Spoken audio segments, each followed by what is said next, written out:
Hannah has taught me I'm supposed to do something crazy for the first 3 seconds. Hannah said she'd be watching. Hannah, this is for you. All right. I'm Megan. I'm here with Square One at Mid-Continent Public Library. Welcome back to Food Ed, our Facebook event extraordinaire. Tonight, we are joined once again by our dear friend Xander Winkel of the Ennovation Center in Independence. I will pop him in here in just a second. Couple of things. First off, take a second, type in the comments, let us know your name. If you've got a food product in mind, if you want to tell us a little bit about it, let us know where you're watching from. Also, I sent an email earlier today with the handouts for tonight's class. I will drop a link to those in the comments as well if you need those. And I will, at the end of class, drop a link to a short baby survey that helps us keep doing this programming for free on behalf of the library with funding through the Kauffman Foundation. So we'd appreciate you taking a couple of minutes to fill that out. It's just a few questions. I think that's everything. I'm going to bring Xander up here. Hello. Welcome. So I'll bring up your slides here, let you take over, Xander. And if you folks have questions throughout, type away. I'll pop those up on screen for Xander and make sure he sees them. Thanks for being here tonight. And kicking off GEW, I think I forgot to say that.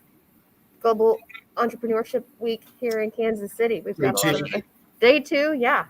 So we will have more events throughout the week. So stay tuned for more, and I will stop chattering and let Xander have the horn, as it were. Excellent. Thank you so much, Megan. Thank you, audience. I already see we got some folks sharing their products and information.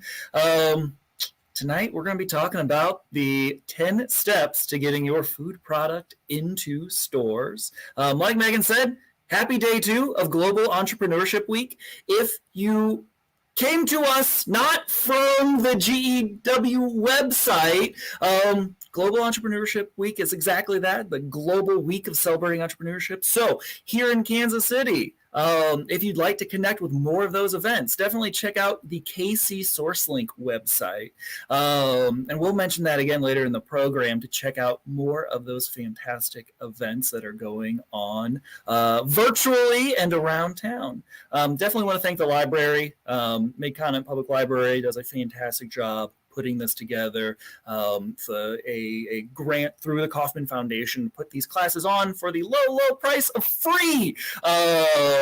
So very, very excited to have them host me for this particular class. And I'm Xander Winkel. I'm the executive director over at the Ennovation Center Business Incubator. I spend a lot of my day just helping folks out that have an idea for a business. We work with a lot of food businesses. So this is what I do on a regular basis with folks, is kind of help them figure out what are those considerations to launch my food product? What's it going to take? Is this even feasible? And we help them put that all together. So we connected with the library, like, let's put this together in a class and share this with folks. So that's how I got here. Like Megan had said, I would love if you would share who you are in the comments here. Share what your food product idea is, and then I can try to come up with some examples as we go through all the 10 steps to getting started. I can have some appropriate examples for the different products that we've got tonight. And then one other thing, please ask those questions. Each different food product is it's regulated differently. It's got all sorts of different considerations. So I really like to have those specific questions to really delve into some topics. So yeah, thank you. Okay, A. Rivette, I see we've got cookies. Excellent. Maria, hey, how's it going? Greek seasoning, excellent. And I'll keep an eye on the comments here as we've got other folks joining or other folks just sharing what products that they have. So let's go ahead and jump into the program here.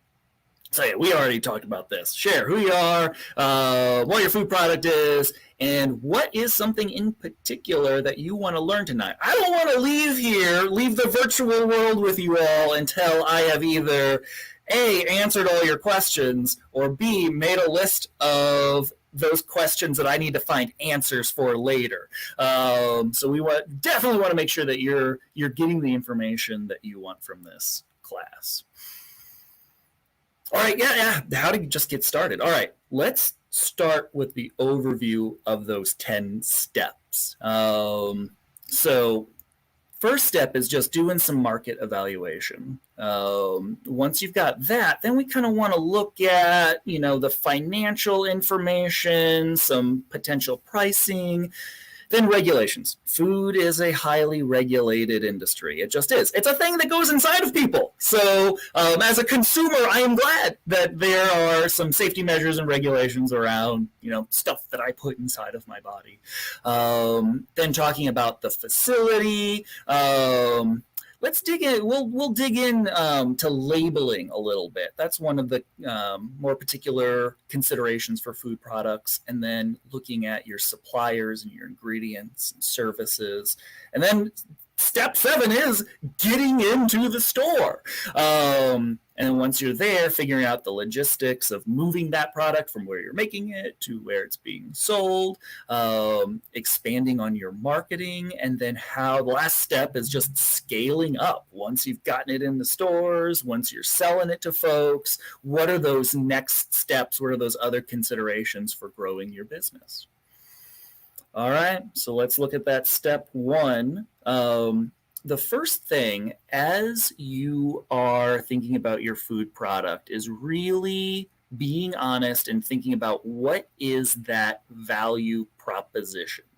What is it that will make people spend money on your product and not another product?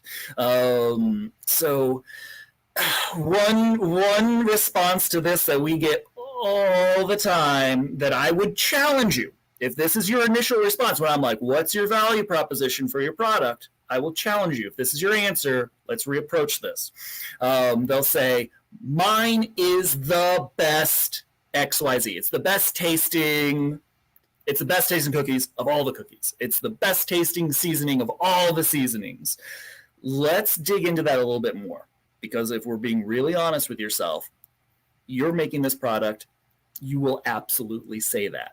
It's not for you to determine that that's your value proposition. That's for your customers to say. What you want to do is rethink, what's that value proposition to get my customers to try this product and have them decide, yes, these are the best cookies by far. I don't want anybody else's cookies. This is the best seasoning. That's for them to decide. You want to be thinking about what's that value proposition? What's that thing that you are going to be able to do to convince people? Because especially when we're talking about selling in the store, you can't always be there. Doing tastings is fantastic. It's a great tactic for marketing. But at a certain point, you really need to let that product, whether it's on your website, whether it's on, the virtual store shelves, or whether it's in that physical store. So some great examples, if you've got a product that is locally sourced, that could be a particular value proposition. You could have a product that meets particular dietary needs. You could have a product that is very novel. It is the only, particular seasoning blend of its kind. But now you've got the challenge. You'll have to, educate people on a very, very novel product. But be thinking about, what is it that is going to differentiate? What is it that's going to be unique to your product that you can communicate, that's going to tell people, buy, and convince people, buy this, not that. All right. And also, while you're doing your homework, absolutely be looking at your competitors. Now, I will get this response sometimes too, where folks will tell me, I have no competition. There's nobody that does this. There's nobody that's in my league. Got no competition, which is absolutely false.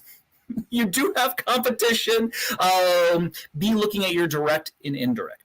When somebody's going into the store, if it's cookies, be looking at other baked goods, because that customer going into the store maybe is looking just in general at sweet treats.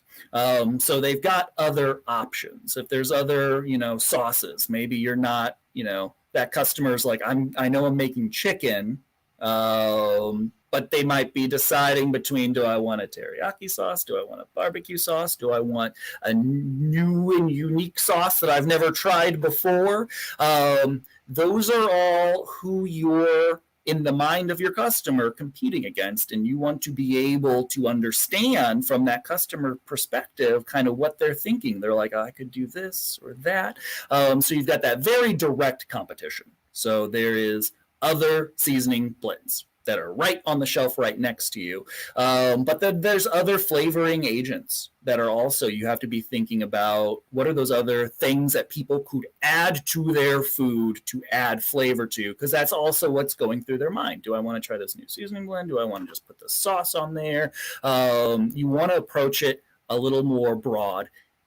There's always competition. So how direct or indirect that competition is, that's a little up in the air. You've always got competition, so be evaluating what are people deciding between when they're in the shelf with your product, and what other options exist in the store for them.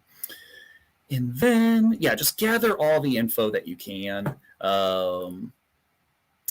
And then find constructive feedback on your product. So this is one where I make some recommendations. Be strategic with how you're getting your feedback, because especially in Kansas City, we are Kansas City nice. If you go up to somebody with your baked goods and say, please try my baked goods and tell me what you think, the answer is always, these are great, these are awesome, you should sell them. Very rarely will that invite constructive criticism. Like, just if it's in general in Kansas City, you offer somebody some food and you're like, it's a bit dry, could add some more sugar. That's like, that's harsh criticism for us. We're not used to that. We're not used to giving that.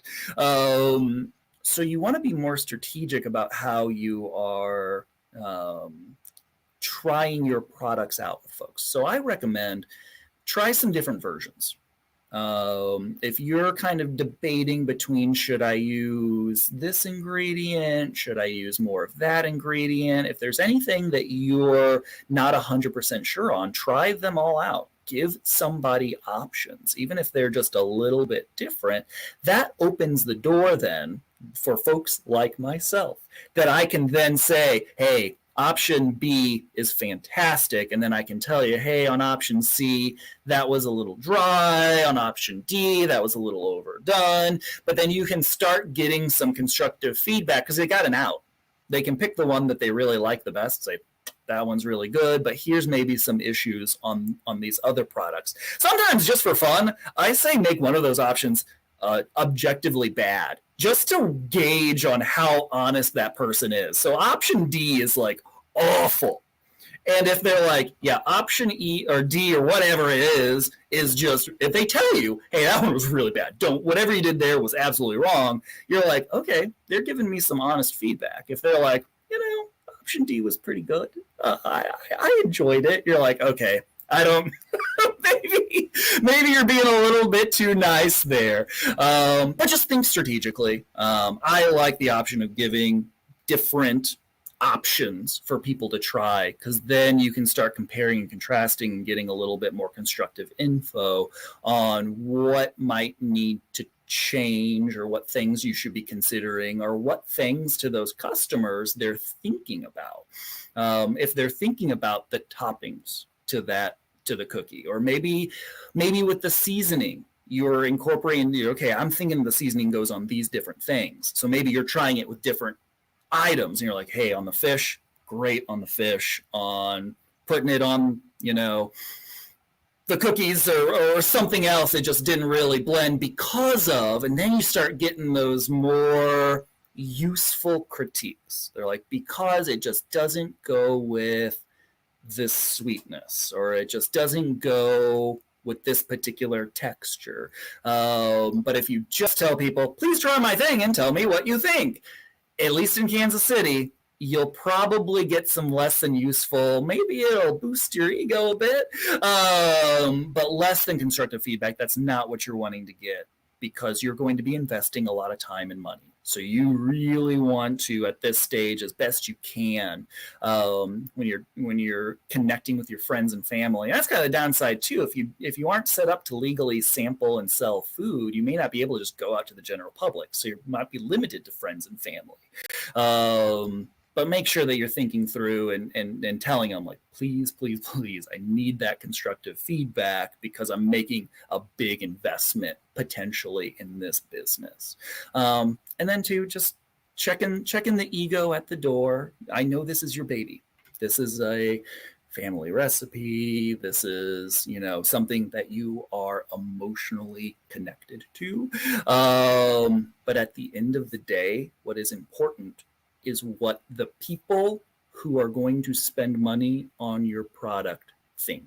So you got to check the ego and just kind of take that information, the constructive information, and also understand too in that process, you will have people that are just not your target customer, and that is okay. And sometimes our food businesses kind of take that, especially early on. They're like, oh no, how could you not like my baked goods?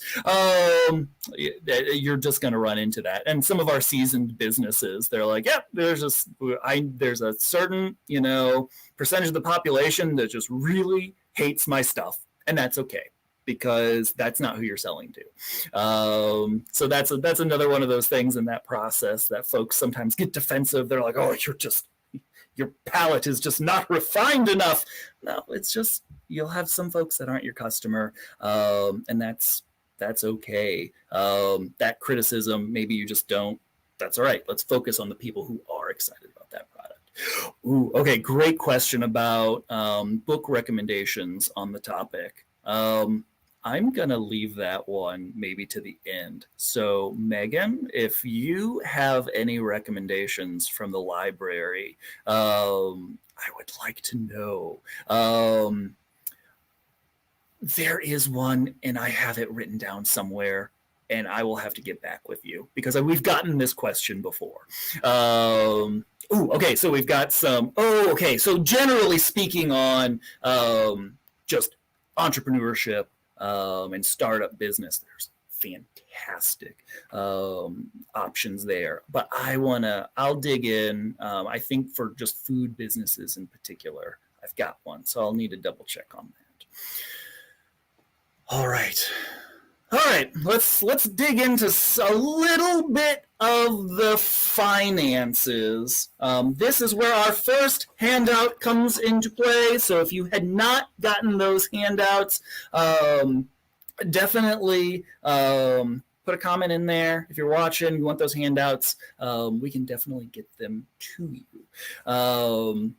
So one thing that we spend a lot of time on our food products companies with is figuring out their pricing per unit. That's going to be a big component of your overall financial strategy.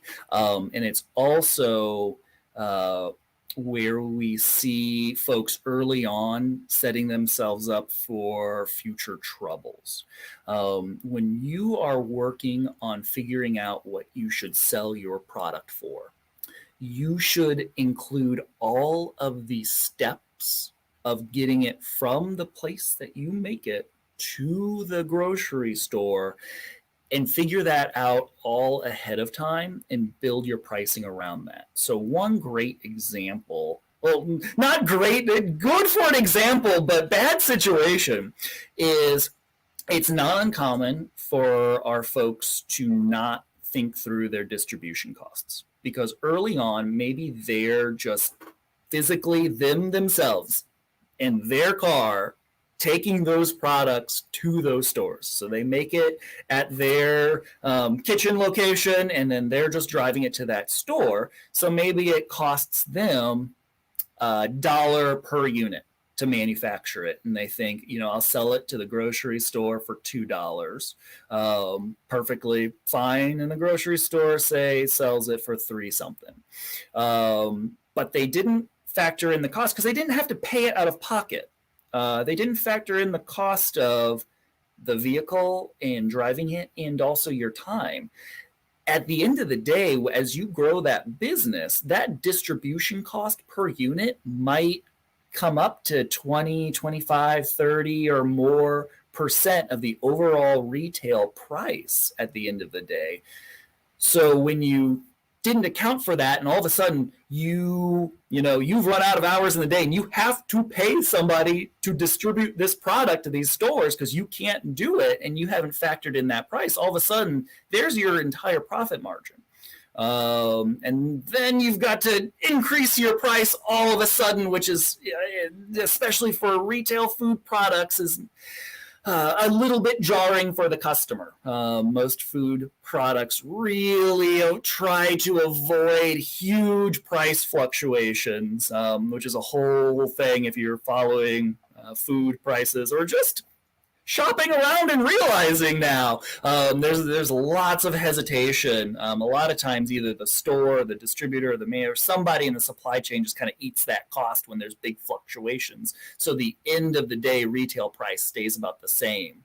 But anyway, what we're talking about here is thinking forward on all of those components, that you're factoring in what the markup of the grocery store is going to be, depending on the product. That can be, I've got it on the sheet somewhere between 15 to 60% of the overall retail price is just the markup from that grocery store. For the vast majority of food products that we work with, we're right around, we'll see 30, 35. But it kind of depends on the product and the shelf life, and there's lots of different variables that can affect that. But a great starting point to have in your mind is that store is going to want to have a margin somewhere around 30, 35%. Be thinking about distribution costs of maybe around the same amount, like I was saying, between 20 and 30%. Again, it kind of depends on the product itself and volume and weight, and is it refrigerated or frozen, and lots of different considerations that are very product specific. But be thinking about those things, be doing that research and knowing, at some point I'm going to need to pay somebody to be doing the sales. I need somebody to go out to the stores because I'll be busy managing a factory somewhere, figuring out that price, because maybe that salesperson is going to be about 10% of that overall retail price. So be thinking about all these things ahead of time, basically to help you avoid that awkward situation where you're like, oh boy, this is a cost that I did not anticipate just because I've been doing it, not paying myself for doing it. And now I've got to bump up my retail price, or you're bumping up the price that you're selling it to the grocery store for, and then they are bumping up the retail price. You don't want to be in that situation because, again, that's jarring to the end consumer, and it's not great for your sales and bottom line. And then, just like any other business, figuring out what are those startup costs, what's going to be your operating costs. And then I like to work through early on figuring out either, typically from a units perspective, how many of this product will I have to sell to pay back all of the startup costs minus, all the operations and everything that I've, needing to put into this. How many units will I have to sell just to make $0 to just break even on my investment? You want to know that ahead of time, because you do not want to be in the position where you're a year in, you've been, selling out of this product and everything looks like it's golden, but you look at your bank account and you're like, wait a second, I have not been making a lot of money at all. And it's not as uncommon as you think, of businesses that we've worked with. So we try to instill this early financial exercise with, if it's an accountant, CPA, or if it is a business mentor that you've connected with, somebody that's an expert, that can help you with this. And there's fantastic resources. I had mentioned Casey SourceLink before, connecting with them to those different resources that can help you out with this early on before you've invested a lot of time and money into it, just to make sure that the financial plan, that your pricing all is feasible, that it makes sense, that you look and you're like, ooh, I would have to sell 50,000 units to break even. Can you reasonably sell 50, or what time frame could you reasonably sell 50,000 units? And it just kind of depends on the product. Maybe that's absolutely reasonable. But maybe, a more artisanal product, something that's not going to sell as quickly, maybe that's not. You want to know this all ahead of time. So again, you're not in that awkward position that you're a year, 2 years in, and you're like, why is this not moving? Why am I not making a lot of profit on this? Why can't I scale this up? If it can be something that can be approached early on, maybe you do need to figure out where you can find some cost savings on ingredients. Maybe the glass jar is just not going to work. Actually, this is a really common one. You might already know, like the packaging in a lot of food items is what you're paying for. That's the expensive part. The food item itself that's in there is actually pretty affordable. The packaging is really what's expensive.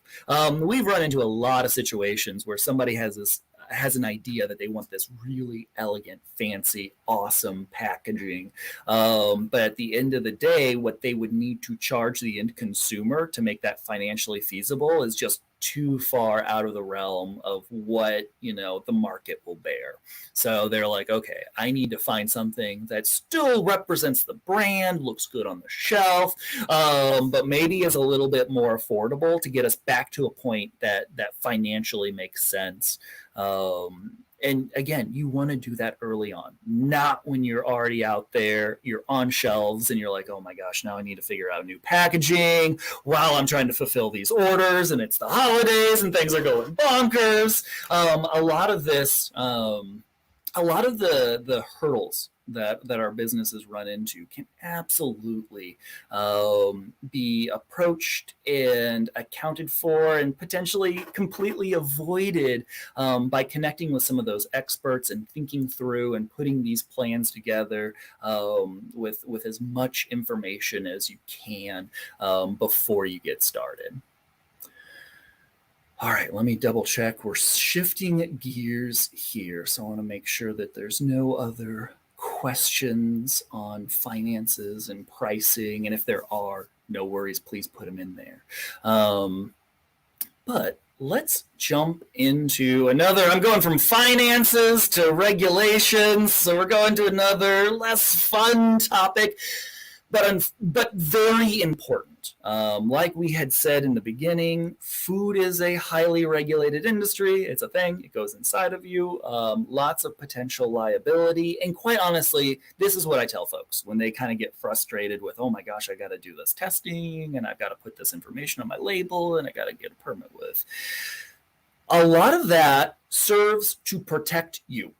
Having those third parties doing inspections, getting an inspection report from your local inspector, having the FDA or having the USDA come in, it serves to protect you because, knock on wood, if there was ever an issue, you can go back and say, hey, we had inspections for 6 years and they, did not identify any problems with how we were manufacturing a product or safety or employee or whatever it may be. So at the end, or, maybe they can help identify a potential issue that, before it becomes an issue at all. So in both cases, those regulations, that testing, all of that stuff, it really does serve to also protect you personally and the business. Okay. So this is a very good question. All right. So if you have a niche product, how do you get feedback without disclosing too much about your product? Um, you're gonna have to disclose the product. It's gonna go out there. If you're getting into stores, you're gonna have your ingredients on that product. It's gonna be out there. Um, Food ingredients are all open source. I mean, you can't. There's no there's no patent on a particular recipe. Possibly a process. The process potentially could be a trade secret of how you're taking those ingredients and making the final product. I would honestly say for food, don't worry about it. It has more to do in almost every situation. There's somebody else out there that has a similar, if not the same idea. The big difference is who's going to put in the time and the effort and everything it takes to get that product to market. That's going to be the big differentiator. So I would not worry too much about, somebody else, stealing the idea. I mean, unless it's sharing that information with somebody else who already manufactures a similar product, that's a different scenario. But your customers, at some point, you're going to have to get out into the marketplace. So just making sure the things that are trade secrets, you are keeping them as a trade secret. So those processes of what you're doing to make that final, the actual formula itself, that's going to be something that you'll want to basically keep. And that's typically how a recipe in a food industry. Coca-Cola is a great example. There is no patent or copyright on the Coca-Cola syrup recipe. It is kept as what is referred to as a trade secret. Basically, they control who has access to that. So that's something that's going to be important as far as intellectual property for a food business. Also, your brand. Honestly, a very common strategy is making sure that you are prepared ahead of time to enter the marketplace and be the dominant brand.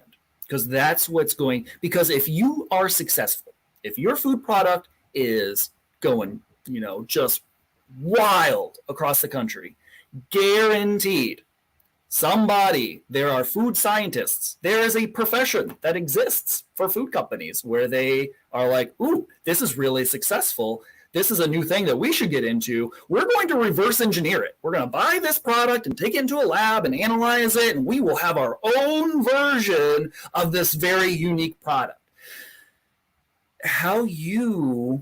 A common strategy, I should say, to countering that is that by the time that they've figured it out, that they've gone through the focus groups and they're like, all right, we've got the product that's going to directly compete with this other product that's doing really well, you're already the dominant brand. People associate that niche product, whatever it may be, they associate it with your brand. So the newcomers play in catch up. They're trying to say we're also good. We're also, and they're having to play that catch-up game in the marketplace. So just having a strategy ahead of time to make sure that if that is a worry or a consideration for that particular product, that you're just ready to hit the market running with it. But that's just one of the challenges. It's not like a technology product that you could get some, patent on. In most cases, a food product is it's made with ingredients. Food ingredients are just kind of open source, and you're going to have to disclose the ingredients on the label anyway. Even if you didn't, the folks who would be interested in reverse engineering it could still figure it out. So I wouldn't worry about that too much. Quite honestly, I'd get out there. Things that process do keep that secret. And I would maybe consult, maybe get some. There's other resources through the resource network of Casey SourceLink that might be able to help you with some of the legal intricacies of maintaining a trade secret. But that's most commonly how you protect your processes and that formula, and then just building a really dominant brand that people associate that that product with. I think we had another. Oh, we've got some more handmade authentic tamales, another product. And then, yes, labor is going to be one of your, you'll, and making sure that you're, and I like where you're thinking with making sure that you're providing livable wages with that product.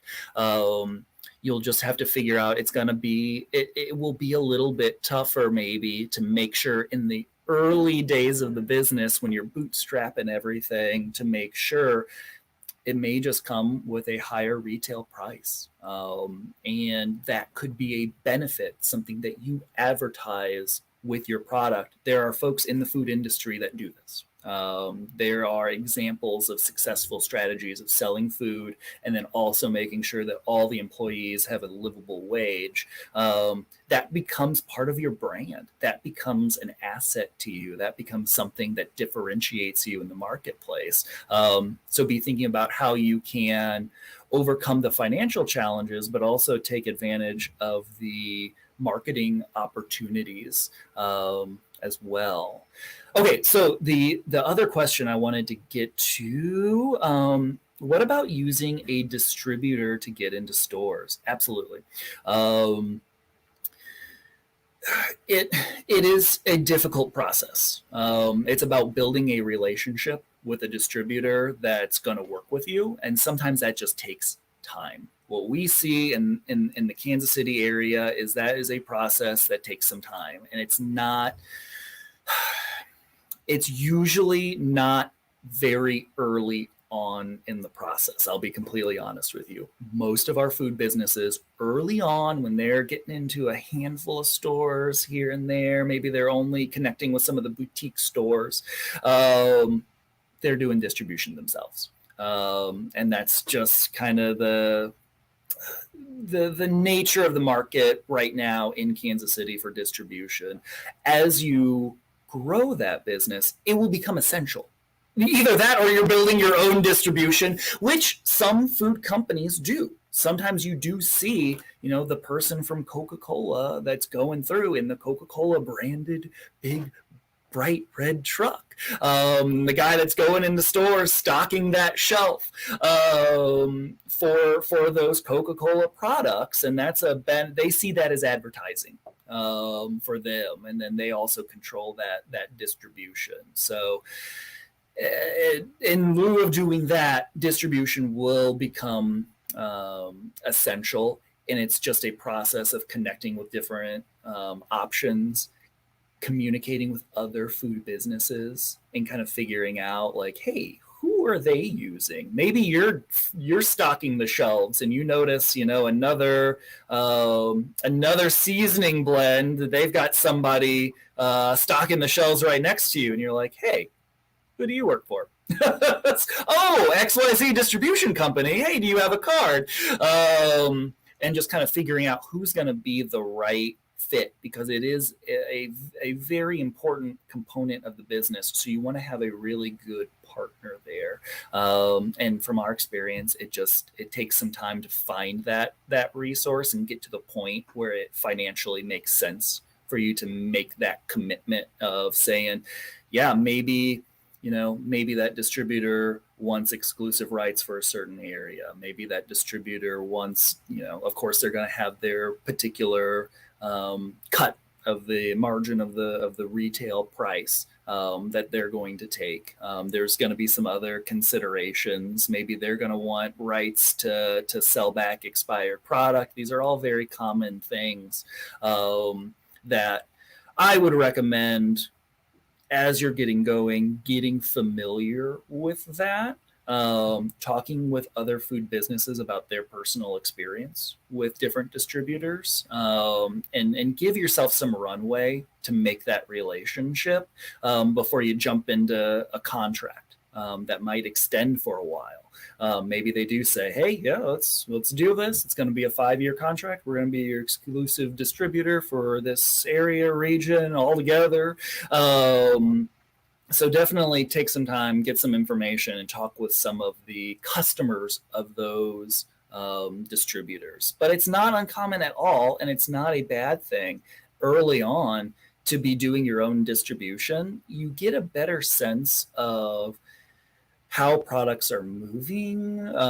You can see firsthand, like, hey, did I get moved to a less ideal location? Like, why did that happen? Maybe I'll connect with the manager of this department or the store, whoever makes that decision, and you just get a more intimate connection to how that process works before you completely hand it over to somebody and lose that connection with the store and those sales. Because another consideration to think about is some distributors aren't going to tell you where the product necessarily is even going. You're going to a grocery store somewhere and you're like, "Yeah, it's my product." I had no idea it was in this store. And that's just, sometimes that's how that distribution company operates.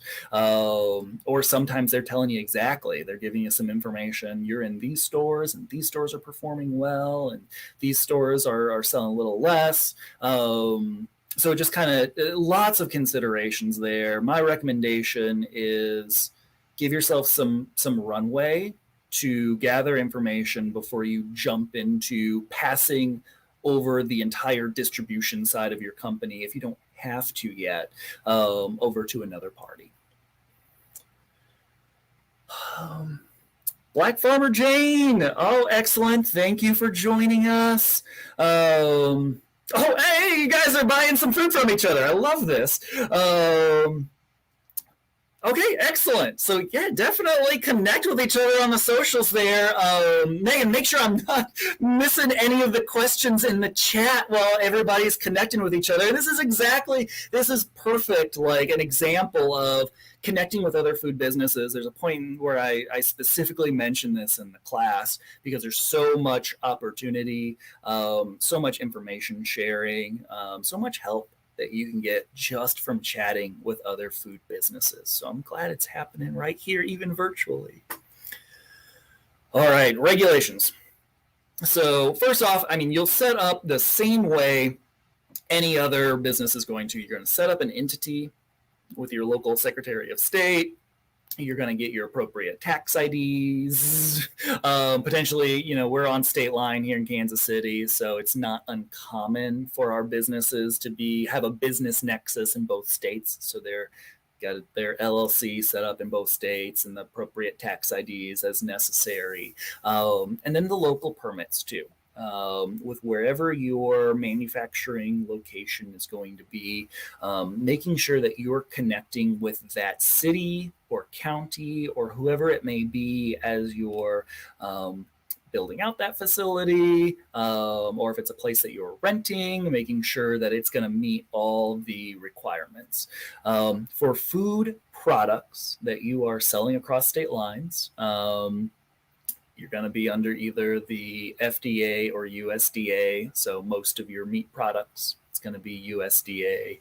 And FDA is going to encompass most other food products. And in some rare cases, you will be both. But a lot of the examples that we've got, baked goods, seasoning blends, tamales. If you've got meat products in there, you're selling that as a food product. That's potentially going to be under then the USDA.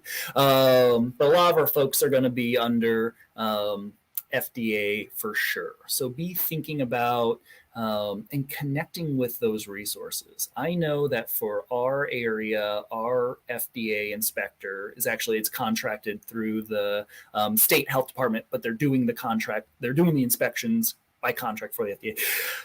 Either way, that individual is fantastic. So I have no issue saying, early on, connect with your inspector, connect with that inspector, and just be, on their radar, ask them those questions. When we talk about like labels, that's one thing too that I recommend. Like, hey, maybe just shoot over those labels, even though there's no approval process. The FDA says, hey, we have to put our stamp. USDA, yes. FDA, no. We have to put our stamp on that label before you start selling that product. Even though that's not a requirement, I recommend it. That way, you're not printing off 10,000 labels that maybe you need to add the net weight to, or some minor component that might have been an issue. So and to connecting with the local, like I said, city or county on where you are either renting a kitchen space or building out a space, connecting with them early on in the process too, so they can 9 times out of 10, that person really wants to see you succeed and wants to help you. So I know folks like, kind of fear the local health inspector, FDA inspector, and no, they're really there to help you out and keep people safe. So definitely take advantage of those resources and the help that they provide early on. So it's not one of those, after the fact, like, hey, you can't do X, Y, or Z. You have to make a significant change to your facility or to your labels or to your product, or did you know you needed to get this test, or whatever it may have been. That all could have just been solved if you had reached out and talked with that particular person. And then, of course, I'll be a broken record here, those different resources that exist in the community that can help you out with all of that. Actually, let's see. I think we had. You can view our products. Oh, okay. So you guys are still connecting on there. Excellent. Food specific. I had mentioned before that food products are all they have unique considerations. So a common one. I don't think we had anybody that was like a jarred. We didn't have any like salsas or anything as an example, or barbecue sauce. But those are great examples of products like shelf stable, acidified, canned good that they'll need a specific test. We had talked about USDA. Consider that's going to be a bit of a different route to getting all set up. There is an approval process, so that's a unique consideration for those products that contain meat. And then there's other examples of specific food items that may need testing that other products don't. If we're talking about most your baked goods, cookies, no extra considerations or testing, unless you were saying there's something really unique. So maybe, and we've run into processes or products that are unique in the marketplace, and sometimes those, just because they're different and there's not a set standard on how that gets approached, that they may need. We've run into that where they're like, hey, we really need to make sure that product gets testing for E. coli because of X, Y, and Z variables. So there are those specific requirements. A great resource is your local food process authorities. We've got a lot of folks that work with the K-State Extension in Manhattan. We've got a lot of folks that work with the University of Nebraska. And now MU also has a program that they've launched, an individual process authority attached with MU there. So you've got some options. Those are great resources on the food sciencey, really specific food safety and testing and that. And they perform those tests. So like I said, a lot of like salsas, a lot of sauces, they all need a specific test, and there's a specific certification that those manufacturers have to get. So that's a great resource, is those food process authorities through those universities. In fact, you can use, folks use university programs across and different food laboratories across the country. It's all national certifications, national level testing through the FDA or USDA. So really, you can utilize some of these resources. Just you ship your product out to them. So you've got a lot of options in this arena for that food science specific testing and figuring out, okay, I make this and I distribute it this way. Is there any considerations or anything? So whether it is connecting with your local FDA inspector or a resource that is knowledgeable about, food products in general, whoever that is, make sure that you're asking those questions and connecting with those resources so you can make sure that you've got all those things ahead of time. You don't run into a roadblock when you're trying to make a big sale to a grocery store and that store is like, hey, I see you got salsa here. Do you have your Better Process Control School certification? And you're like, what is that? Again, it's one of those things that you could connect with that some resource ahead of time to make sure that you've got everything that you need. All right, we're going to have another slide specifically about food product labeling for the FDA. And then another regulatory consideration is your insurance. So you're absolutely going to have general liability. Most food companies, depends on some variables, but most likely right away you're looking at some workers' comp for the employees that you're hiring on. Kitchens also are, there's lots of dangerous things, hot things, sharp things, spinning things, large things that even if it was not legally required for your business at that time, something to look into getting, as soon as it makes sense for your business. And then there's also product specific liability, and that's something that's a little bit different. Sometimes there's a rider in your general liability that covers some product liability. Insurance is a tricky thing. So I think the moral of the story on insurance is I recommend folks have a conversation with your agent and make sure that you're working with an agent that is familiar with the food industry, that has seen the examples of things like the insurance commercials for the big insurance company. Like we know some things because we've seen some things or whatever it is. It's kind of true.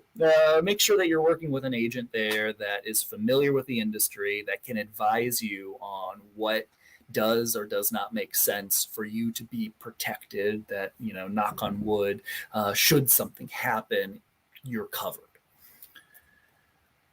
All right. Make sure that we don't have any questions that I'm missing out on. All right. Let's switch gears into where the magic happens, where your product is manufactured. Is very likely that it's going to be a commercially licensable facility. There are cottage food laws. So for our spice blends, for our cookies, it is possible that you could have some limited sales with your product legally that you make at home. It is state specific, so you'll want to connect with the particular state that you are in. It's going to limit those sales there. It's going to limit the amount of sales. But it's a great opportunity to start doing that sampling, maybe doing some farmers markets, doing some events early on before you have to connect with a commercial facility. But if you are getting into stores, so if you're wholesaling, cottage food law is not an option. So I guess with the title of the class, it does not count in the steps of getting your product into stores. So if you're wholesaling that product, that's going to be one of those lines that you'll at that point want to make sure that you, and it's a great point in the comments. Your local jurisdiction, your health jurisdiction, can potentially override the cottage laws of your state, so it gets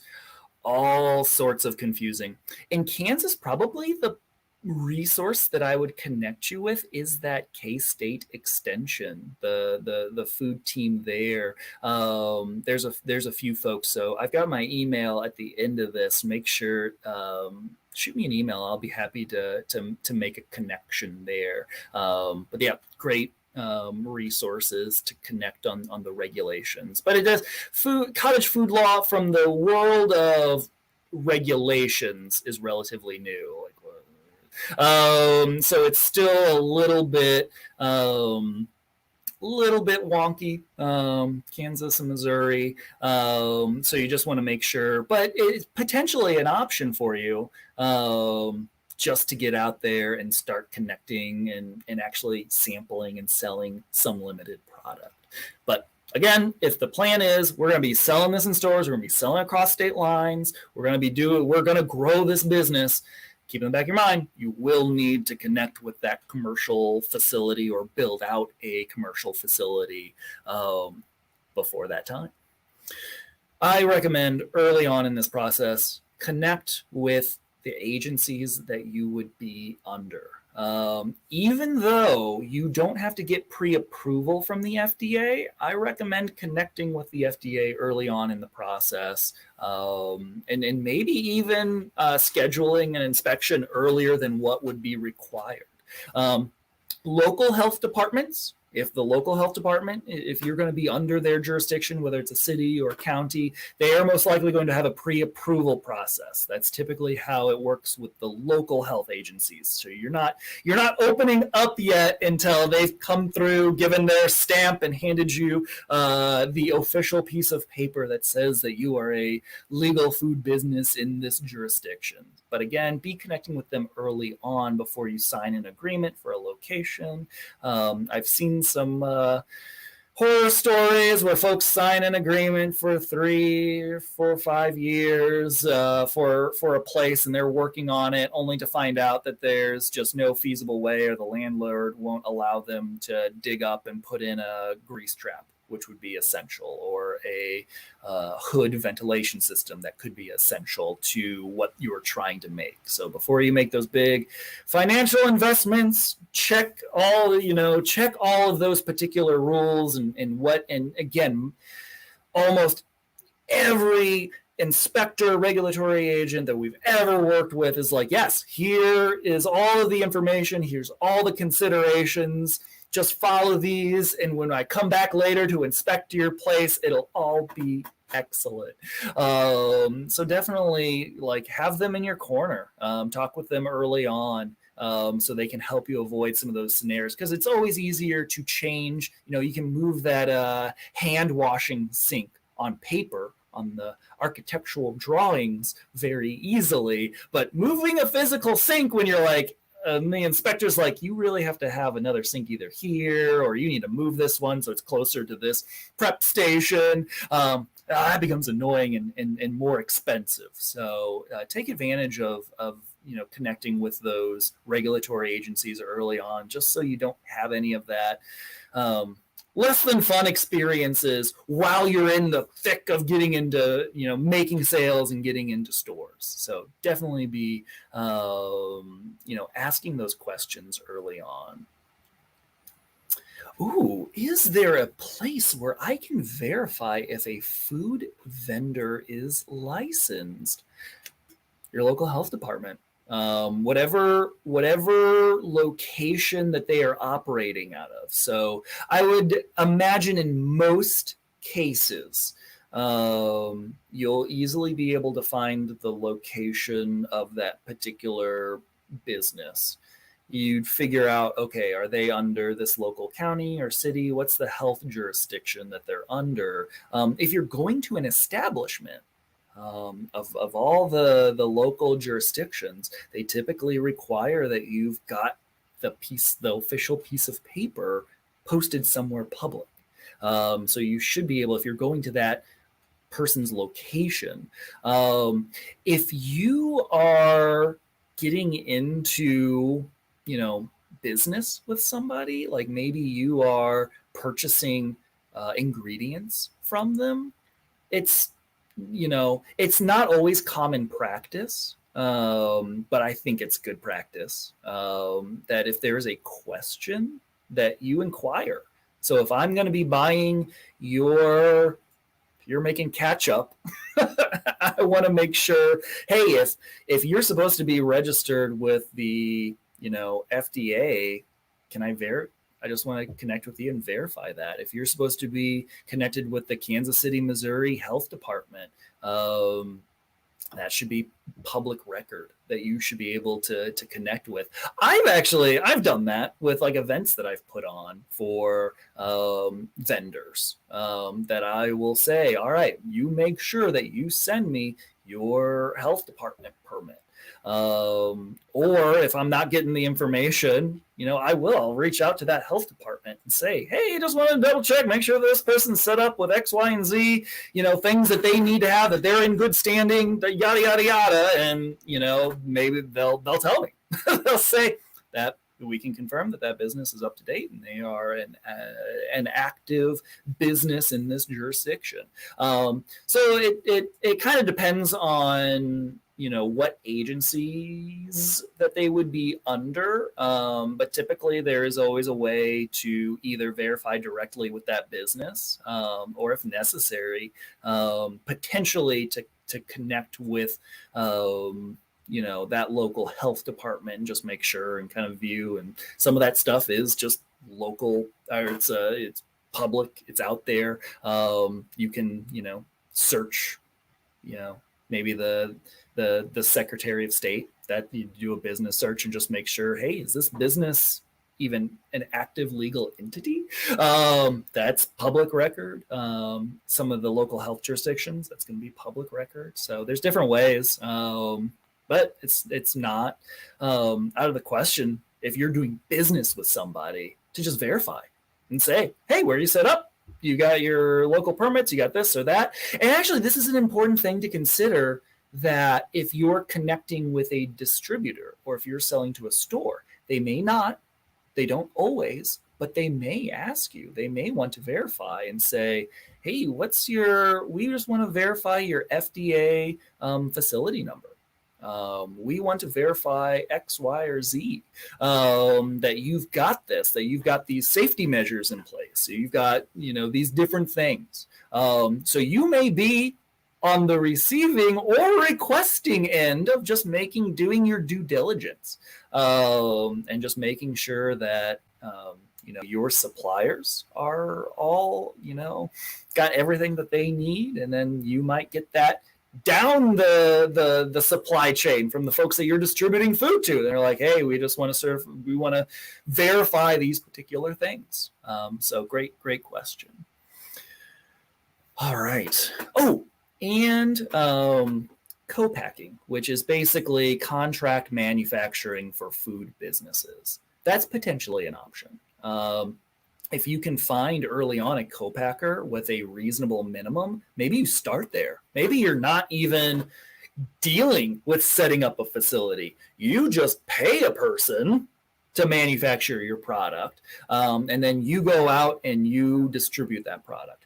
The challenge there is, in most cases, a contract manufacturer is going to have, a reasonable minimum order. So they might say, yep, we can make your product, we can make it for this price, but we have to make 10,000 of it. Or maybe it's just 5,000.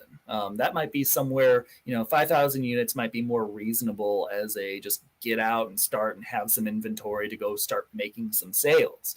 So it just kind of depends. It's product specific. So your co-packers, they have equipment specifically to package particular food products. So somebody that's got all the equipment to fill barbecue sauce in jars, they might be able to do other condiments or other sauces and put them into similar containers because they've got the line for that. But they may not be able to do a seasoning blend because they don't have the auger filler for dry goods. So that would likely be a different co-packer specifically for dry goods or spice blends, because that's the equipment, that's the production line that they have. For a lot of our folks, this is a step 2. Maybe they're making the product themselves at small quantities, and then they're getting to the point where they're like, all right, I'm already making like 5,000 of this unit, and I'm already got the sales outlets for it. It's going somewhere. I don't want to be in charge of the manufacturing facility. Let me see if I can connect. And just like I was saying with your distributors, this is not a quick, quick consideration. You don't just go through a database of co-packers. That might actually be difficult to do. Most co-packers are just other food manufacturers. They may not be advertising themselves. Like a great example of a co-packer out there that advertises it's out there as a co-packer in Kansas City is like Spice and Foods. They're out there and they're like, we will make your product. We are a co-packer. Come to us and we'll help you out. That's not always the case. Sometimes we see co-packers are just somebody else who's making a spice blend. They're making their own spice blend. They bought all the equipment to make that spice blend, but they're not running that production line 24/7. There is a lot of, they're probably running it a couple hours a week, quite honestly, for a startup business. So they're wanting to maximize their staff and that equipment investment and that facility investment. So they're like, yeah, let's figure out how we can use that equipment that we bought to make other people's stuff. But it's not like you went and searched like spice blend co-packers onto Google and they popped up, because they hadn't even really thought to be out there. So that's one of those things where connecting with those other businesses, and that's what we see more often than not is, hey, this other business because you saw them, at the grocery store, stocking the shelves. You saw them at events. Maybe you guys did the farmers markets together, or there's other networking opportunities. And then you're like, hey, you just bought that nice auger filler. That is fantastic. That's the similar kind of thing that would fill my particular product. And then you figure out, and you're like, hey, I could also, I could make your product for you and figure out the pricing there. So connecting with that co-packer takes time, is what I'm getting at. It takes time. You need to build that relationship. That's a huge component of your business, and they are in charge of the quality in maintaining. We had talked about trade secrets. You've got to hand them the trade secrets. So you really want to. There's not a lot of protection on food recipes. So it's got to be somebody that you do trust. It's got to be somebody that will, maintain the quality of your product, that you have confidence in, that will do it the same way that you would. And that can be difficult. So it's one of those processes of connecting and figuring out and having conversations with those co-packers. So from our experience, it is more likely that you start off making it yourself. Again, you've got the hands-on, the considerations, if there's maybe some issues that could arise from that manufacturing process. That's something that we've seen too, some unintended, we package this product and then in transit, something, heat, moisture, temperature change, that the vibrations, affected the lid, affected the product itself, affected the label. The label went from a freezer to room temp, back to a freezer, and the label just falls off.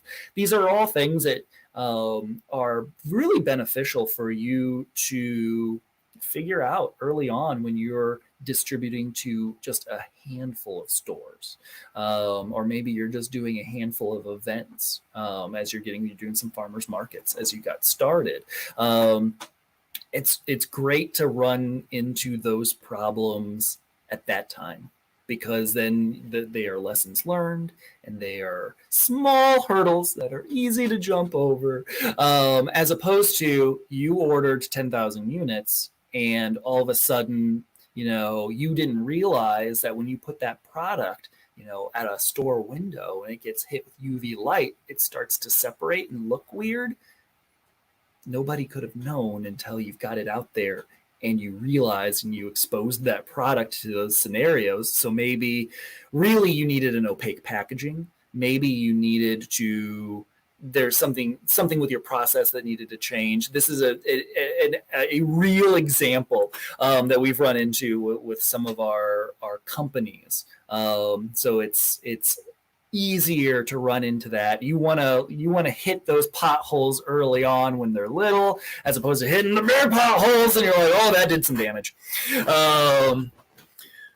Are there considerations similar for baked goods and candy? And then if I'm not answering the question specifically enough as far as the considerations, candy. Okay, so if we're talking about like some of those just kind of out of the blue weird things that can happen when you're distributing like a candy. Um, Sugar bloom is a great example, where the sugars and the fats separate over time. So if maybe you stashed away some Halloween candy, and you find it in April, and you open it up, that little chocolate, and it's got like white powdery stuff kind of on it, and you're like, is this candy growing something? Is this safe? It is. It's just a separation that happens with candy, and over time it's going to happen, likely. But there are things that you can do to help prevent it from happening too soon. Like you obviously don't want the fatty, sugary things that start to separate, and that happens on the store shelf or when the customer opens it and they're like, ew, this looks weird and I don't like it. I'm going to return it, and it's perfectly safe. It's fine.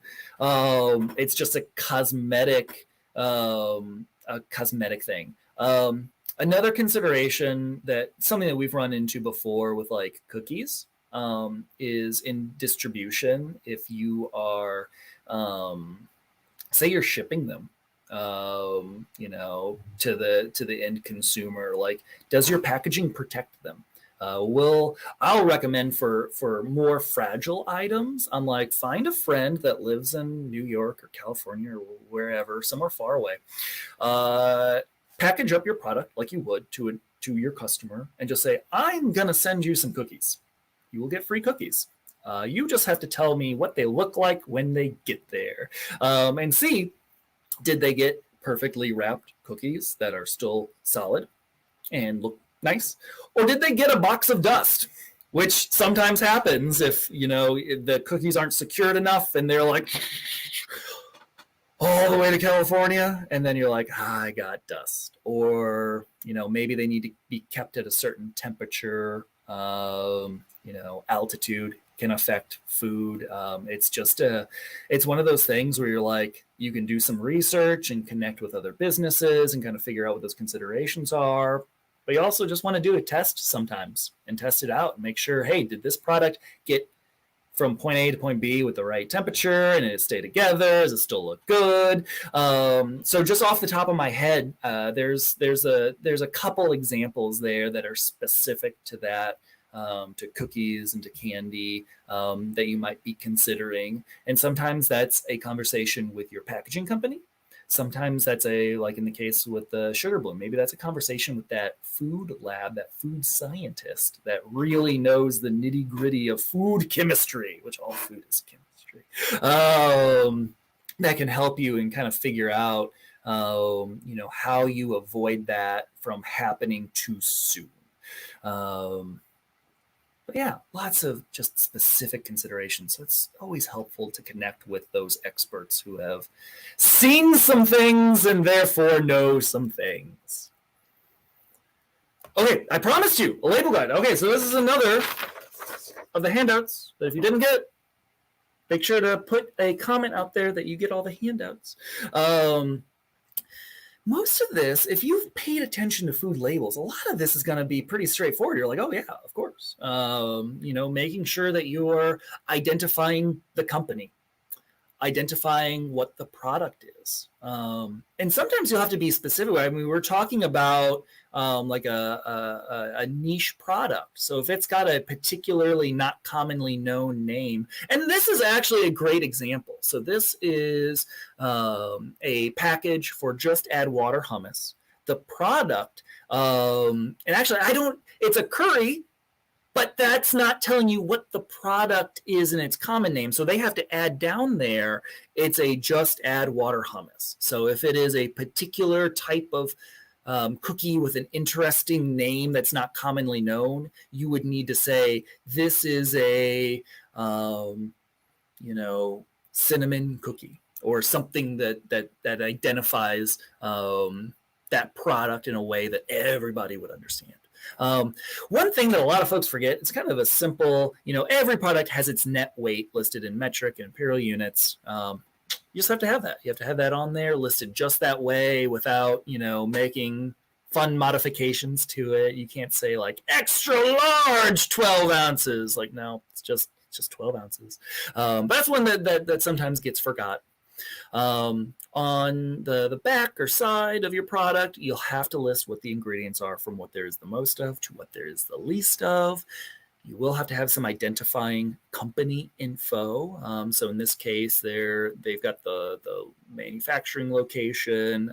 It could be your corporate headquarters. Sometimes that's your house. I mean, there's nothing illegal about that, but I don't want my home address being distributed to a bunch of stores, but you can, if that's the corporate headquarters of your business. Maybe a website or a general info at, your company, but ways for customers, and also, maybe FDA, inspectors to be able to connect to your company.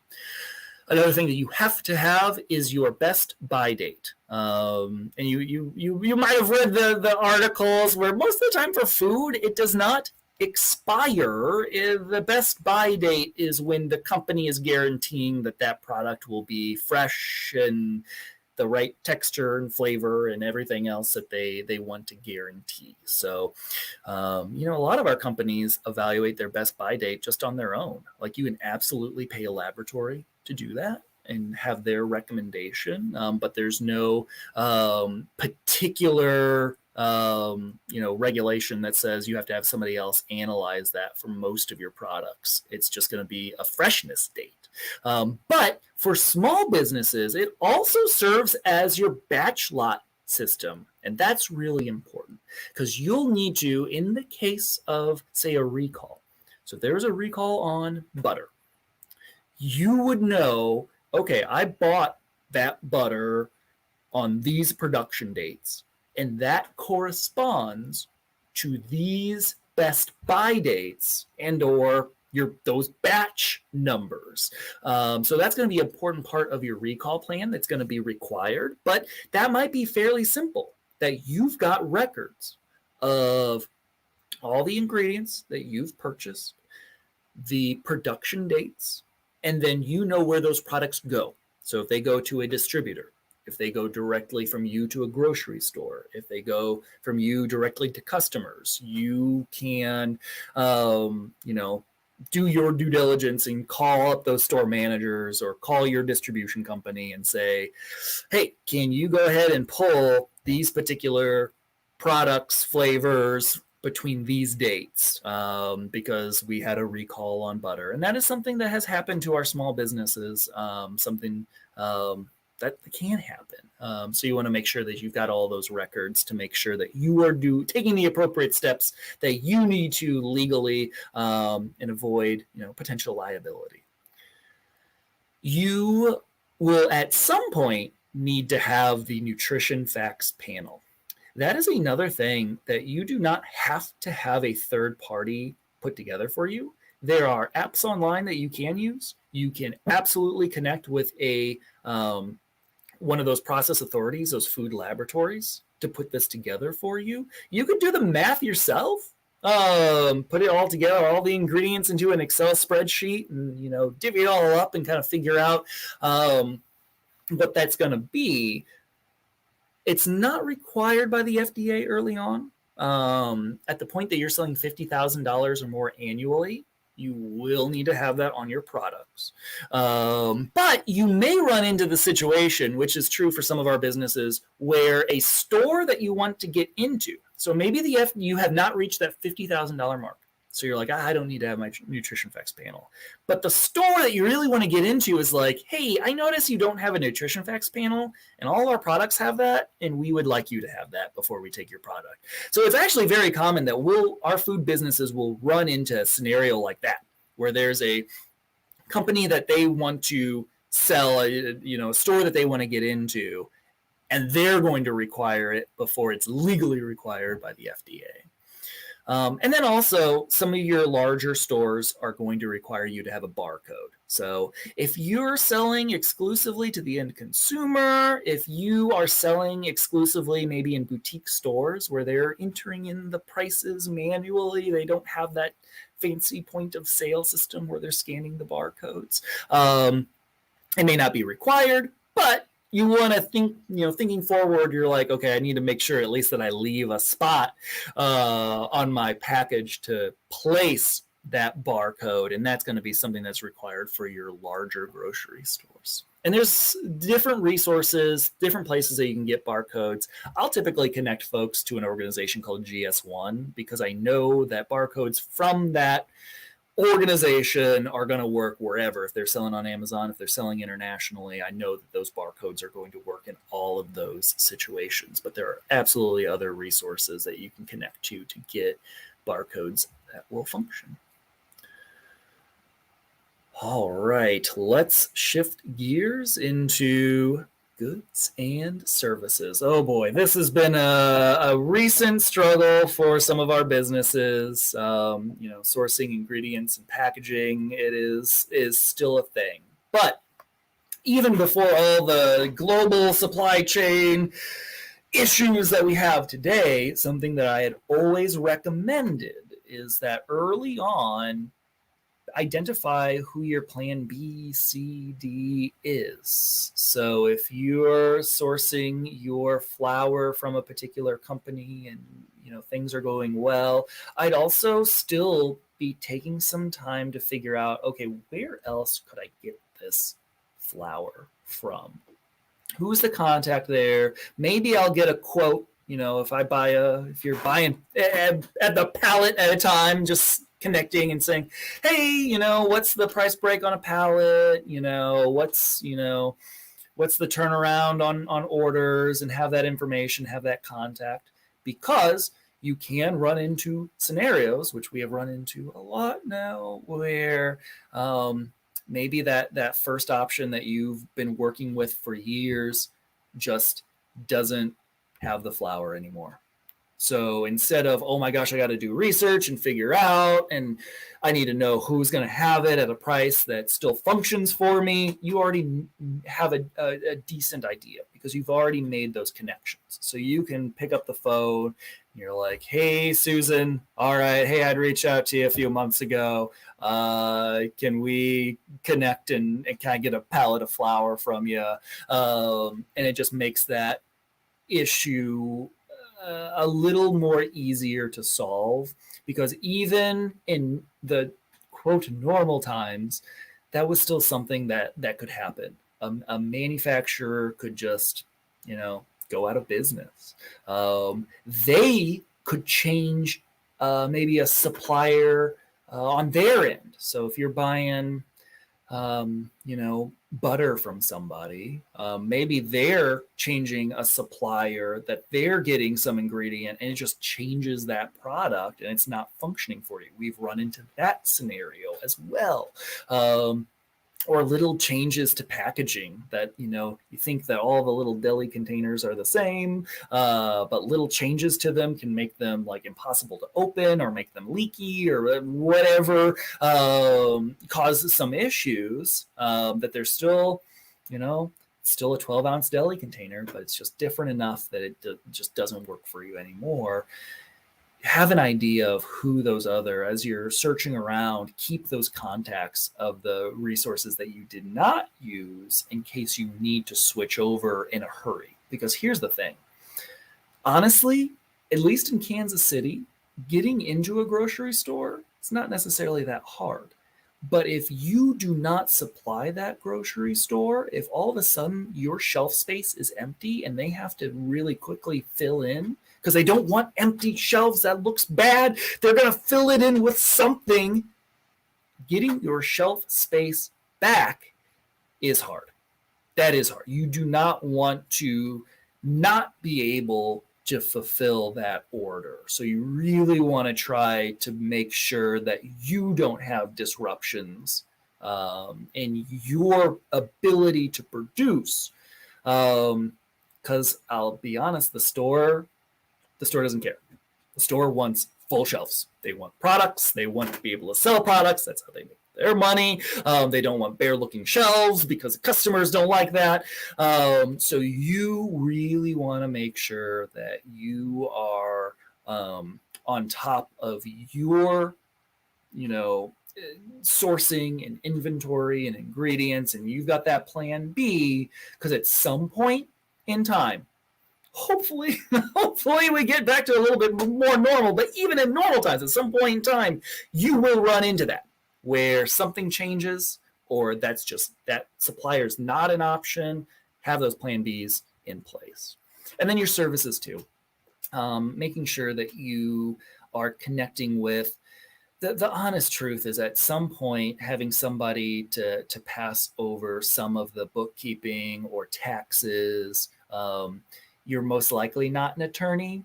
So on some of those topics that, we had talked about, you're protecting your trade secrets, or maybe going through and getting your logo and company name registered with the trademark office, connecting with a legal resource, maybe even running the social media platform, just making sure that you're staying up to date on that. These are all things that, unless it's something that you particularly enjoy, that you do really well, I have not yet met the human being that enjoys and does all these things, perfectly well.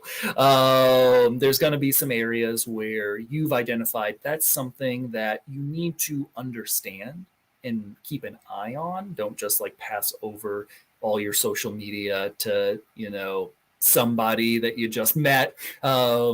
Stay involved with those things, but kind of the day-to-day operations, maybe the bookkeeping and other items that you are paying somebody, because your time is probably better spent either making product or selling that product. The weekend that you would be doing, your taxes, could have netted you a far more profit had you just gone out to Des Moines and gotten a couple more grocery stores, because that's what you really do well with. So I run into a lot of entrepreneurs who are like, complete DIY. I can do all of this. And yes, you can, but no, sure, you're going to have to multitask. But you can't multitask everything effectively. Balls will be dropped. Things will be missed. There will be issues. You need to start, building that team of resources that you're able to rely on so they can take care of those things. And you can focus on the components of the business that you're really good on. This is a great point. Trademarks are a long process, and something that Amazon may very well just say, nope, this competes with another product that's on our platform, or we're just going to require you to have this. So, yep, yes, getting the official Circle R trademark registered can be a bit of a process, and could be a stumbling block for some of our bit. We have definitely run into that. So having that legal expert in your corner, when it makes sense, and before you really, really need them, can be helpful as you're starting that conversation. And also thinking about what things can be automated. If you're doing online sales, what kind of programs can you put into place where you're not manually doing all of the steps, and just using your time efficiently, because that's you don't get more than those 24 hours in the day, except for daylight savings time. You get that extra hour, but your time is very, very valuable and limited. So what things can be passed off to somebody else what things can be automated. You cannot do it all and do it all successfully for very long. But, early on, maybe you do. You wear all the hats, but be prepared as you grow to pass those hats to other employees or service providers or other team members that you can rely on to help you out. All right. Actually, we're at the step where we're selling to the store. So a lot of this is just going to be, a lot of the consideration here is just making sure that you're prepared ahead of time, that you've got everything in place, that if you're going to go approach a particular store, kind of figuring out who is it that's going to make that procurement decision. It's going to be different depending on what store, what place that you are going into. For your smaller boutique stores, very likely that owner has got a particular time that they're going to be in, and you just chat with the owner of that store when they're in, and they make that decision maybe on the spot there. You may be approaching a larger grocery chain that maybe it's made at the store level. Maybe it's made by a procurement specialist for the region. So it does you no good to go into those individual stores and ask somebody. They don't make that decision. That's more of a corporate decision. So doing your homework and kind of figuring out, or just calling in or asking or figuring out, like, how does that procurement process work?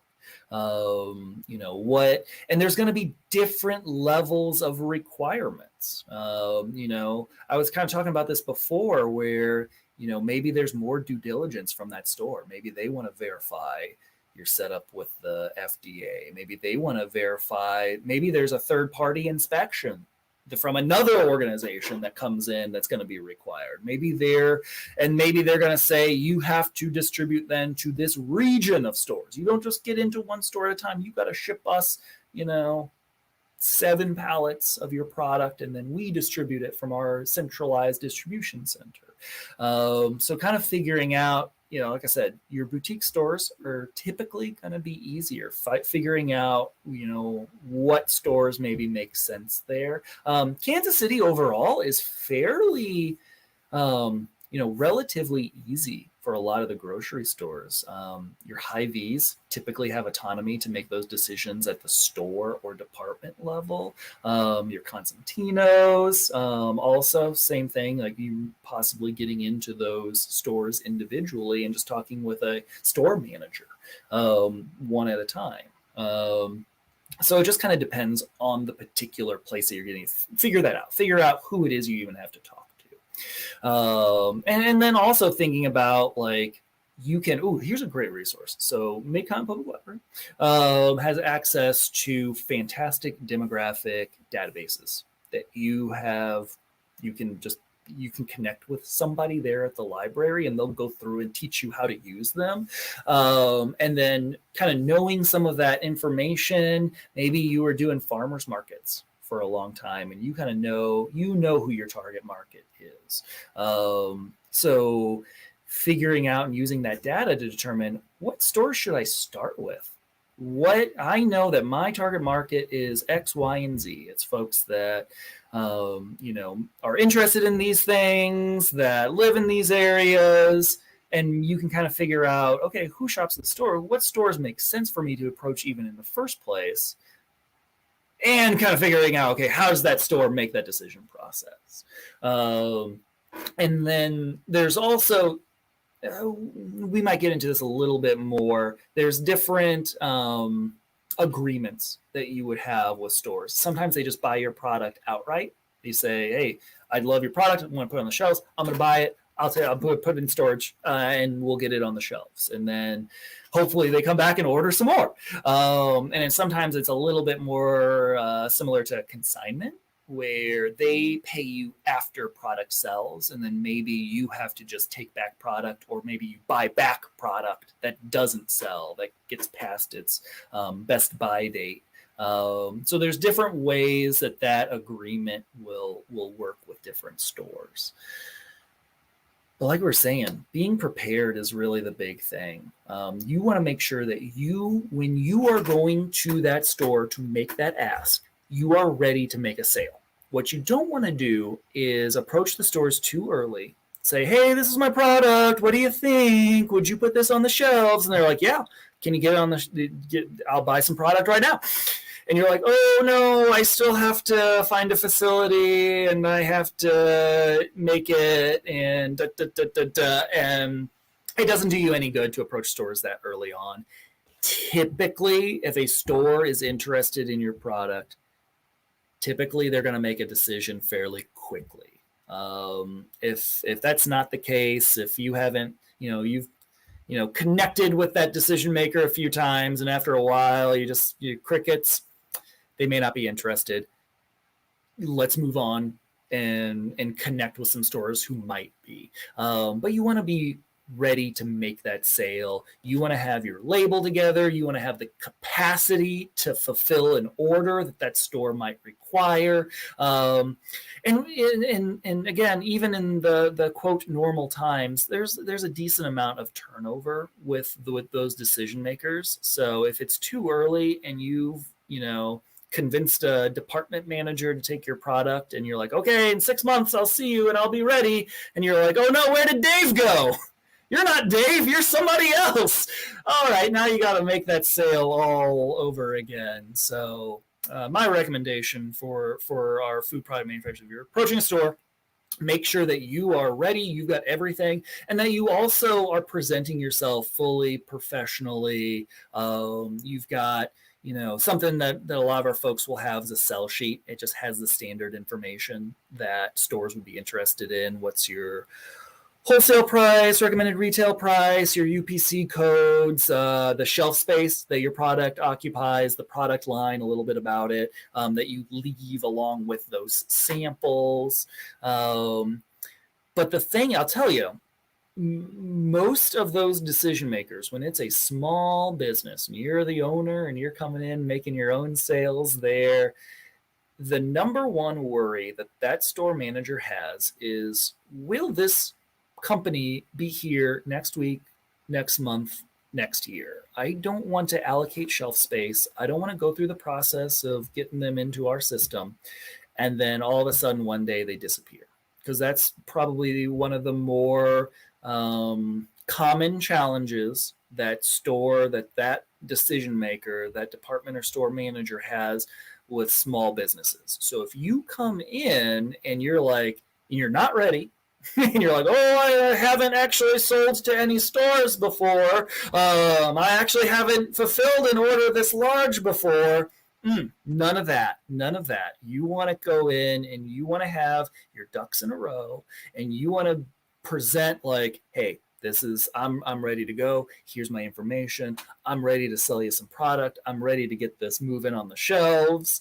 You want to demonstrate your reliability, that you're going to have those shelves filled, if that's going to be your responsibility, that you're able to get those orders in a timely fashion, and that you're going to be an enduring and reliable business and product for them. So definitely connect. This is another opportunity to connect with other businesses that are in those particular stores, and like, hey, Sally over there is the manager and she good to work with. That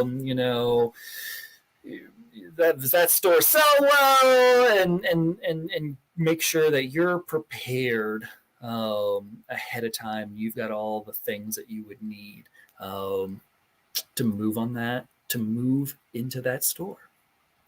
So that's like getting into the store. So say they're like, yep, excellent, love this product, see you tomorrow, here's your shelf space. Well, now you got to literally get into the store. So we're talking about your logistics. And we kind of alluded to this in some of those considerations, because this was something that you prepared for, right? In your financials and your costing for your product is that logistic component. So again, we had talked about this. You might be starting off delivering that product yourself when there's just a few stores. it may not make sense to connect with a distribution company. It's just fine that as long as you can keep that safe to the appropriate temperature, that you can safely distribute it to that store, and as long as they allow that, that's another thing that some stores may require, that products come in on a commercial vehicle, but a lot of stores don't have that requirement, so it's perfectly fine that it's your own personal vehicle, as long as you got a safe way to transport it. So you may be doing that distribution yourself early on, and that may include stocking the shelves and maintaining that inventory. These are all things that are part of that initial conversation and kind of negotiation that you're saying, like, hey, yeah, this is a guaranteed program. That's what I was saying with the, hey, I'll buy stuff back from you, or hey, you only pay me when stuff sells. I'm going to guarantee. Or an unguaranteed program where it's like, I sell you 5 cases of this product and it is yours. And when you want to buy more, let me know. So figuring out kind of those details, but maybe you are the one responsible. This always confused me when I was younger and I'd go into a grocery store and I'm like, clearly you are an employee here, sir, stocking the shelves. Can you tell me where the cereal aisle is? And they're like, dude, I just bring in the cookies. That's it. I'm the cookie guy. I go to all these stores. I don't know where the cereal aisle is. It just didn't occur to me that was a distribution company. Or maybe it was the manufacturer that did their own distribution for that particular product. They were not familiar with that particular store and its layout. They knew where cookies went because that's what they do. And we had talked about this. You want to make sure that your factor, even when it is just you and you're not paying yourself and it's your personal vehicle, and you still factor in what it would cost to pay somebody to do that distribution for you, because at some point you will need to pass that off. Unless driving stuff around is your absolute passion, but in most cases that's not the case. That's something that's definitely getting passed off to a company, or you're hiring employees and investing in a fleet of delivery vehicles to take care of getting your product literally into those stores. And we had talked about making sure that you're maintaining the safety and quality and temperature, and that you're meeting those commercial vehicle requirements. That's another, if you've got those commercial vehicles, making sure that you're tagged and licensed and insured appropriately for that type of vehicle and for where you are distributing to. And we talked about this. Distribution companies that take care of all of that for you are absolutely an option. Just make sure that you are, going in as well informed as possible into making that decision, connecting with other companies and saying, hey, who do you use for distribution? Do you like them? Do you have any challenges? And kind of figure out who might make sense. If they're like, yeah, our person's awesome, they take care of it, they get us into new stores, so they're fulfilling a little bit of a sales broker function. Ooh, that's great too. And that could be part of the deal as well. So passing that off at some capacity, whether it's internal to the company or external to the company, is something that you will likely be considering towards the future, even if you're doing that yourself. Marketing. All right. I don't see any. Just making sure that there's no questions on logistics. A little more of a fun topic with marketing. This is another handout section. So again, if you don't have a handout, make sure that you comment and we can get that to you. So a common question you might hear is what is your marketing strategy? And I don't like that question. And the reason I don't like that question is, unless marketing is your background, a lot of times it's just you don't get to the specifics of your marketing strategy that way. So what I mean by that is I might ask somebody like, okay, what's your marketing strategy? And I'll get answers like, hey, I set up my Facebook and I've got a real good website and maybe I'm going to run some ads. And that's great. It is better than nothing, but that's not a marketing strategy. There's some more. Let's dig into this some more. So I'll start with asking, who is your brand? That is not a typo. I like asking that question that way because I like to think of your brand kind of as a personification of your business. And there's a reason why. There's like there's a psychological reason that I like to think of your brand as a human, as a person, something with a personality. A lot of times when I say brand, folks immediately think that's my logo and my website and the colors that I use. And yes, those are all very important. That's like the face of your company, the face of your brand, just like a person.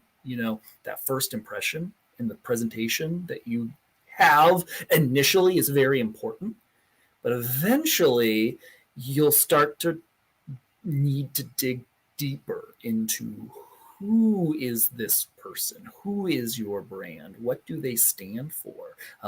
We were talking about with one of the companies, like making sure that our employees have a livable wage. That gets into the deep of who is your brand? We are somebody, we value our employees. They are part of the family. We value, X, Y, and Z. Those are all the things that really start to get into who is your brand. So be thinking a little bit deeper into kind of that mission, what's the mission that we're trying to do? Well, we're trying to, provide, healthy local food. We're trying to connect with, the local farmers, or we're trying to provide an authentic experience, or we're trying to like deeper into not just, well, obviously you're trying to sell a food product from a very pragmatic perspective. I make a product and I'd like to sell it. But it needs to go deeper than that. Of course, yes, you are trying to sell that food product, but to really be successful, to really connect with customers, people like to buy things that they feel connected to. This gets, like I said, it gets really deep into like psychology of how customers connect with brands, how they connect with things that they buy. Like there's no pragmatic, logical reason to be, a brand fan, to pay, a higher price for this brand, other than you've got an emotional connection to it. You've got a loyalty to it. You're interacting with that brand like you do with your friends and family and people that you like. You see this. Okay, so we're getting into the holidays. A great example of this. It's really interesting. And there's a variety of different reasons for this, but one of them, when you start seeing those holiday commercials that play year after year after year, you're like, God, I know that Coca-Cola has a budget to make a new Christmas commercial, but it connects to all the warm fuzzies of all the past holidays, and you start to have that same emotional connection that you do when you see your uncle every year for the holidays. You kind of connect and you're like, oh yeah, I need to have some Coca-Cola for the holiday party. Also, I'm kind of abusing Coca-Cola as my example, but they just do a really explicit job of some of these things. Just putting humans' names on the Coca-Cola bottles, like just saying Josh, and you're like, you think about the Joshes that and you're like, Josh, and then you're making that like connection. So it gets, no, without getting too deep into that, this does apply to your small businesses as well, that you can build that personality, and it affects how you engage on social media, how you communicate with your customers, how you, even when you're doing sampling in stores, how you explain to those folks that are doing that sampling, like, hey, this is kind of the vibe. We are a hip brand. We, this is who we are. We want to make sure that that's being conveyed, even down to like the nitty gritty, and how you launch your marketing campaigns. All of this kind of goes back to who is that brand? What are the values? Those are the things that, go beyond that initial sale. that get you brand fans, that really, and we were talking about that too, that strategy of making sure that your brand is the one that people connect to for this particular product. So thinking through that, who's your brand, and how are you engaging with customers? How are you connecting to them? Especially if you have a distribution company that you're outsourcing the distribution, so they're the ones going into the stores. Maybe you're outsourcing the the sampling at the grocery stores. You're not directly connected with your customers at that point. It becomes really important that you be thinking strategically of, how are we using social media to engage and talk with folks? What is our strategy there? It's easy early on when you're going to like farmers markets. Great thing for any food product, just to get started and start building that brand and start connecting with customers. Really easy because you're talking right with them. You're getting feedback. That's great. That's great information that helps inform decisions moving forward on your product and distribution, all sorts of things. Because again, that's who's important at the end of it. Who is spending money on your product? That's who you want to be in their mind and be thinking like them when you're making your decisions. So that's definitely something you always want to stay on top of. How are you engaging with your customers? And that's different than just throwing out maybe an advertisement or just posting, here's my new product on social media. Are you getting engagement? Are people talking to you? Are you talking back to them? That's what you want. And as you are thinking through your marketing efforts, so your marketing is encompassing all the ways that you engage with your customers, whether that's through paid advertisements, whether that's free earned media, whether that is events that you are doing, whatever it may be. All of those things are just under your marketing, your connection with customers. As you're thinking through the things that you're going to do, make sure that you're thinking through what your return on investment is going to be. So on this handout, I do have a fun little diagram of, I like to think about any, marketing strategy as kind of a scientific experiment. So you're starting off with a hypothesis and a measurable goal. So you're saying, if I, say I connect with all of the local farmers markets, that's going to get me 1,000 new customers that I've never connected with before. Okay, that's measurable. We can figure that out.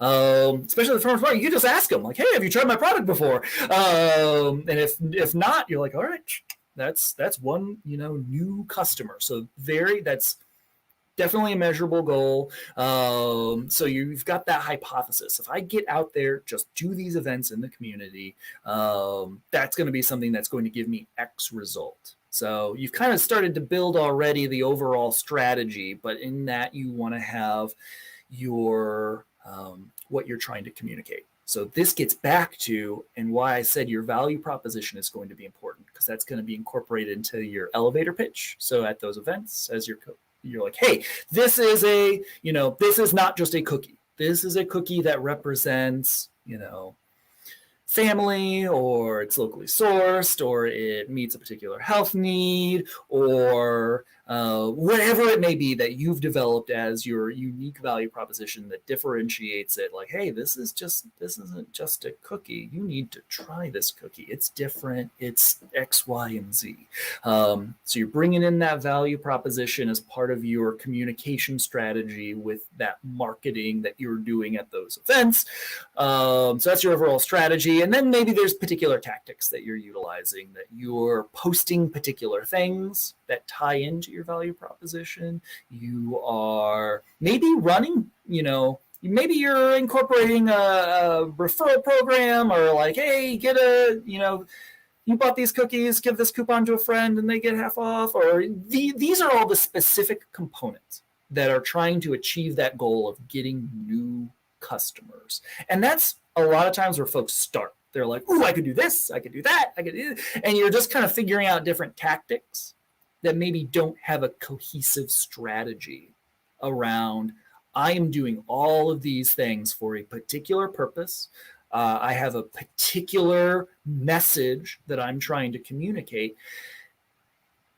And all of thinking through it this way as an experiment, of setting up that experiment and then having a measurable goal that you can go back and say, hey, did I achieve it? Did I get 1,000 new customers? It's going to ensure that the money that you spend on ads or the time that you spend on marketing, all of those efforts that you're putting in are doing something for you. And that's something that a lot of folks don't think about. They're like, oh, I need to do marketing. So got to do this and that. And somebody else did this. And that's, it's kind of a gamble. Maybe some of those efforts are working. Maybe some of them are a complete waste of time. If you've got no mechanism to measure whether or not it's doing what you want it to do, you don't know. So you want to be strategic because, again, your time is very, very limited. Your money is going to most likely be very, very limited. You want to use it to the best effect possible. So, again, setting up that whole marketing around your brand that you've developed, around your value proposition, and thinking through it strategically and figuring out, how do I measure that return on investment to make sure that these things are working? And if they're not, you want to make changes. And if they are, you want to stick that in your pocket. And maybe that's something that you can utilize continuously or regularly to help you build up new customers or build up return customers or whatever, or get more engagement on your social media platforms or whatever it is that is your measurable result that you want to see from your marketing efforts.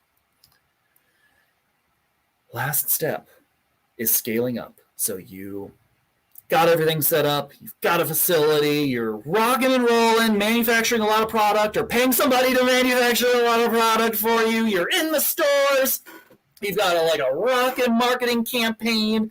You can't keep that stuff on the shelves, but you are, because you don't want empty shelves, remember. So you're figuring out what are the next steps. Again, kind of broken record, you will have had some time to connect with other food manufacturers. They may be your co-packer. They may be your future. They may partner with you on distribution or be a component of your scaling up. I also recommend that folks plan ahead as best they can. So that means things like if there's a piece of equipment that's like a weigh fill machine. So right now you've got your product and it comes in this container and you pour it in there by hand, and you do that for all thousands of products that you're manufacturing. But you know that there is a weigh fill machine that does that automatically. It just goes on a little conveyor belt and that machine's very expensive. But you've identified what the machine is before you need it. You know what the price of the machine is, and you know what it would do to your overall operating costs. So you know, at 10,000 units, it is more expensive for me. Oh, hey, going. Hey, everybody. Thanks for joining us on day 2 of GEW. We apologize. We went way over on time tonight, but I just want to remind everyone that the survey link is right there in the comments. Tell Xander what you loved, what you need more of. Let us know what you want to see next. We want to make sure that we're giving you the opportunities to succeed in your business that you deserve. Also, welcome to my closet. Hey. It's where I do my best work. Xander, thank you so much for joining us tonight. And please, everyone at home, Xander has given you an amazing starting point, but ask for more information, right? This is just a place to start. All of these subjects in here, we have more on. He started talking about marketing and branding. You are not alone in these. I've got classes you can watch at 3 a.m. Oh, 3 a.m. working on my business. I mean, if you want to, I don't recommend it. But that is what we are up to. Xander, thank you so much for being here tonight. Everybody, please let us know if you need help navigating GEW. We're here for you. Excellent. Thank you so much, everybody, for joining.